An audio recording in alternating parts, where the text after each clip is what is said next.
Vote একটা আমানত, vote একটা আমানত, এটাকে বুঝে শুনে ব্যবহার করেন। এটা অধিকার, এই অধিকার, ভোটের অধিকার একটা আমানত, এই অধিকারকে বুঝে শুনে ব্যবহার করেন। চিন্তা ফিকির করেন, আল্লাহর কাছে দোয়া করেন, আল্লাহ আমি যাতে সঠিক ভোট দিতে পারি সেই তৌফিক আমাকে দান করেন। এটা তামাশার বিষয় না।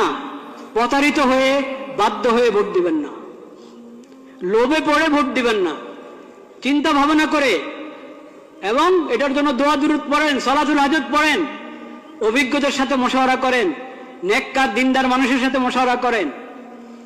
শুধু নাম, শুধু নামের ভিত্তিতে আপনি ভোট দিলে হবে? শুধু মার্কার ভিত্তিতে ভোট দিলে হবে? শুধু মনোগ্রাম দেখে ভোট দিলে হবে?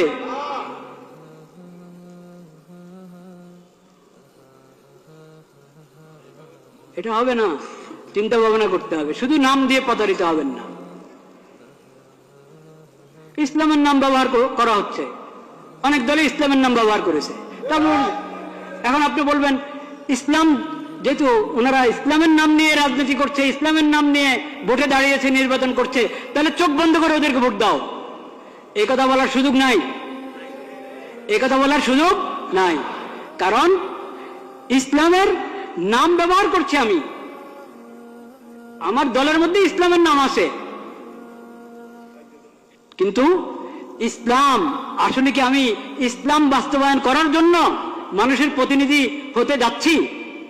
ভোট যে মানুষের কাছে চাচ্ছি ইসলামের প্রতিনিধিত্ব করার জন্য সংসদে গিয়ে, সেটা আমি আমার নিয়ত আছে কিনা, বা আমি পারবো কিনা, বা আমি দল হিসাবে ইসলামের সঠিক ব্যাখ্যা গ্রহণ করি কিনা, ও সব কিছু দেখার আছে। একটা ইসলামী দল তার ইশতেহার পড়ে দেখেন, সেকুলার দলের ইশতেহার যেমন হয় ওই দলের ইশতেহারও তেমন।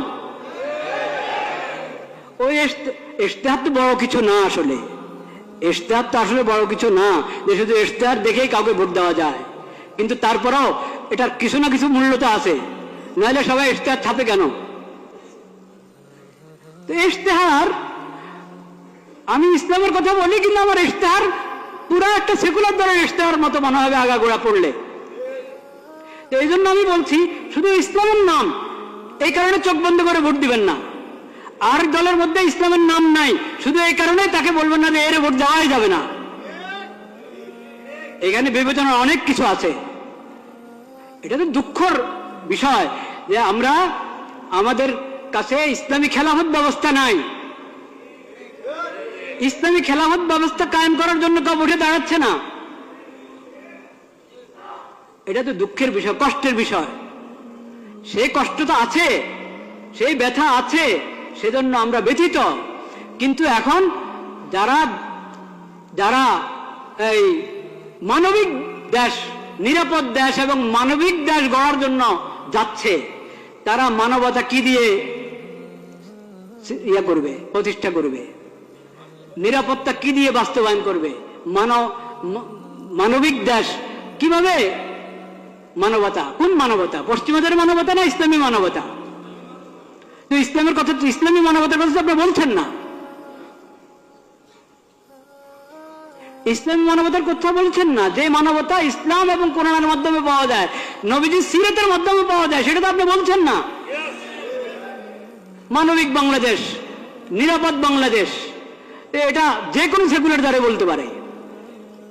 এই জন্য শুধু মনোগ্রামের মধ্যে কোনো আয়াত লেখা আছে, শুধু মার্কাটা আরো আকর্ষণীয়, দলের নামটা আকর্ষণীয়, এই কারণে প্রতারিত হয়ে, প্রভাবিত হয়ে ভোট অধিকার ব্যবহার করবেন না।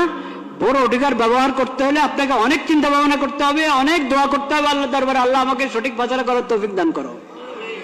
আর বিশেষভাবে আমি আগেও বলেছি এই দোয়া করেন, এবং এখনো বলছি দোয়া করেন। সেই দোয়া হলো, আল্লাহ যার অন্তরে আপনার ভয় নাই, যাদের অন্তরে আপনার ভয় নাই, আখিরাতের হিসাব দেওয়ার চিন্তা নাই, আপনার মাখলুকের প্রতি যাদের অন্তরে দয়া মায়া নাই, আল্লাহ তাদের হাতে দেশের ক্ষমতা দিয়েন না। যাদের অন্তরে আপনার ভয় আছে, আখিরাতে আপনার সামনে দাঁড়ায় হিসাব দিতে হবে, এই ফিকির যাদের মাথায় আছে, এবং আপনার মাখলুকের প্রতি, আল্লাহর বন্দাদের প্রতি যার অন্তরে দয়া মায়া আছে, ইয়া আল্লাহ তাদের হাতে আপনি ক্ষমতা দেন। এই দোয়া করতে কোনো সমস্যা আছে? কোনো দলের নামে নিলাম না আমি, কারণ আমার আল্লাহ সবচেয়ে বেশি জানেন, বাস্তব কথা আল্লাহ জানেন কার হাতে ক্ষমতা গেলে তারা উম্মতের জন্য, আল্লাহর বান্দাদের জন্য, দেশের জন্য কল্যাণকামী হবে, এটা আল্লাহ সবচেয়ে কি জানেন, ভালো জানেন। আল্লাহর হাওলা করে দিলাম, আল্লাহ তাদের হাতে দেন যারা আখিরাতমুখী, আখিরাতের ফিকির আছে, আপনার ভয় আছে তাদের অন্তরে, আপনার মাখলুকের প্রতি যাদের অন্তরে দয়া মায়া আছে তাদের হাতে ক্ষমতা দেন। যারা আপনার ভয় তাদের অন্তরে নাই, আখিরাতে আল্লাহ আপনার সামনে দাঁড়া হিসাব দিতে হবে এই ফিকিরও তাদের নাই, আপনার মাখলুকের প্রতি দয়া মায়াও নাই, হ্যাঁ, ইয়া আল্লাহ তাদেরকে আপনি ক্ষমতা দিয়েন না।